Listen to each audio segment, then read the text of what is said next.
नमस्ते, मैं हूं प्रद्युम्न शर्मा। साथियों, यात्राएं केवल भूगोल की नहीं होती, वे आत्मा की भी होती हैं। हर नई जगह जाकर हम केवल उस स्थान को नहीं देखते, बल्कि अपने भीतर छुपे हुए नए स्व को, स्वयं को भी पहचानते हैं। अज्ञे जी की ये पंक्तियां जब भी मानस पटल पर कौंधती हैं, पैर थिरक उठते हैं और मन किसी अनजानी राह का राही बनने को मचल जाता है। यात्रा वास्तव में भूगोल नापने का नाम नहीं है।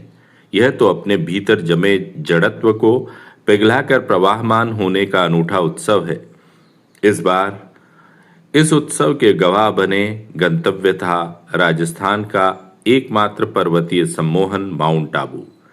चलती गाड़ी की खिड़की से बाहर झांकते हुए स्मृतियों का एक पूरा चलचित्र घूम गया।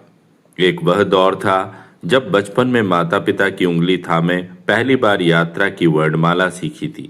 फिर विद्यार्थी काल आया, जहां दोस्तों के साथ झोले टांग कर निकल पड़ने का लहरपन था। उन यात्राओं में कौतूहल था, लेकिन आज जब परिवार के साथ, बच्चों के साथ इस पथ पर हूं, तो कुछ अलग ही उत्तरदायित्व है। पीढ़ियों का ये बदलना और यात्राओं का अनवरत जारी रहना ही जीवन की निरंतरता है। मैं तीसरी बार माउंट आबू जाने को तैयार था। गाड़ी जब घुमावदार रास्तों से होती हुई विश्व की सबसे प्राचीनतम पर्वत श्रृंखला में शुमार अरावली की गोद में बढ़ी, तो प्रकृति का विराट रूप सामने था। हम पहुंचे गुरु शिखर, राजस्थान की सबसे ऊंची चोटी। वहां खड़े होकर जब नीचे बादलों और पहाड़ियों की जुगलबंदी देखी, तो महादेवी वर्मा का वह विचार याद आया कि आखिर मनुष्य इन ऊंचे पर्वतों और अगाध सागरों को जीतना क्यों चाहता है। महादेवी जी के अनुसार मनुष्य का ये प्रयास दरअसल अपनी लघुता को विराटता में विलीन करने की छटपटाहट है। वह पर्वतों को जीतकर अपने अदम्य जिजीविषा और चेतना का विस्तार करता है। अज्ञे जी ने भी ये तो यही कहा है कि यात्रा में हम केवल स्थान नहीं देखते, बल्कि उन अनुभवों को जीते हैं जो सबसे कीमती हैं। गुरु शिखर की उस ठंडी हवा में वेदांत और जागृत के चेहरे पर जो विस्मय और खुशी थी, वह हमारे लिए किसी बहुमूल्य संपत्ति से कम नहीं थी। मुझे स्मरण हो आया गुरु शिखर, जब 1985 में मैं अपने माता पिता के साथ यहाँ आया था। चारों ओर फैली हरियाली, पगडंडियों पर चहचहाते अनजाने पशु पक्षियों की आवाजें मन को अतीन्द्रिय शांति देती हैं। इस पर्वतीय हवा में एक अनूठा सम्मोहन, रास्ते में चलते हुए अंजीर के पौधों पर लदे रसीले फल देखना और फिर करौंदों के खट्टे मीठे स्वाद का सपरिवार आनंद लेना एक ऐसा अनुभव था जो केवल मिट्टी से जुड़कर ही आ सकता है। यह प्रकृति का वह प्रसाद है जो केवल उन्हीं को मिलता है जो कंक्रीट के जंगलों से बाहर कदम निकालते हैं। पत्थरों पर उकेरी गई कविता, जी हाँ, दिलवाड़ा का जैन मंदिर। जब हम दिलवाड़ा के जैन मंदिर पहुंचे तो ऐसा लगा जैसे वक्त ठहर गया हो। संगमरमर पर उकेरी गई वह महीन शिल्पकला इंसानी हुनर का चरमोत्कर्ष है। पत्थर यहाँ बोलते हैं, गाते हैं और प्रार्थना करते हैं, किंतु इस भव्यता को देखकर मन में एक टीस भी उठी।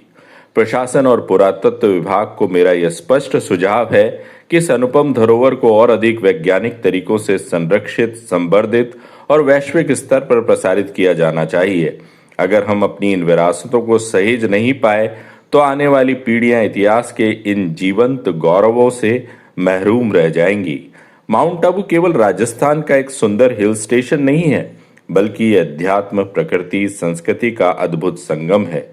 अरावली पर्वतमाला की गोद में बसा यह स्थान प्राचीन काल से ही ऋषिमुनियों की तपोभूमि रहा है। राजस्थान की सबसे ऊंची चोटी गुरु शिखर पर भगवान दत्तात्रेय की तपस्थली स्थित है।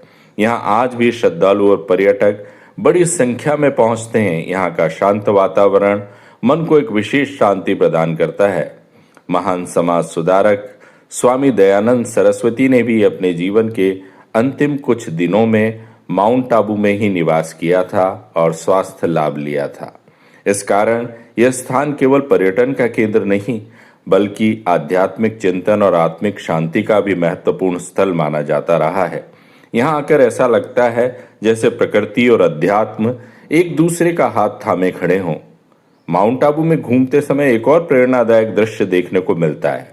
यहाँ की अनेक महिलाएं, और खासकर को आपको बताना चाहेंगे आदिवासी महिलाएं, अपने छोटे छोटे व्यवसायों के माध्यम से परिवार की आय बढ़ाने में महत्वपूर्ण भूमिका निभा रही हैं।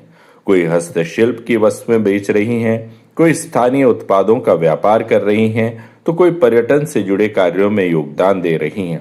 उनके आत्मविश्वास और मेहनत को देखकर यह महसूस होता है कि आज की महिलाएं हर क्षेत्र में आगे बढ़ रही हैं और समाज के विकास में अपने महत्वपूर्ण भूमिका निभा रही हैं।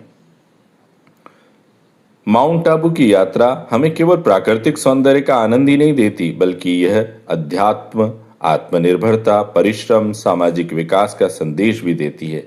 यही कारण है यह स्थान हर यात्री के मन में एक विशेष स्थान बना लेता है।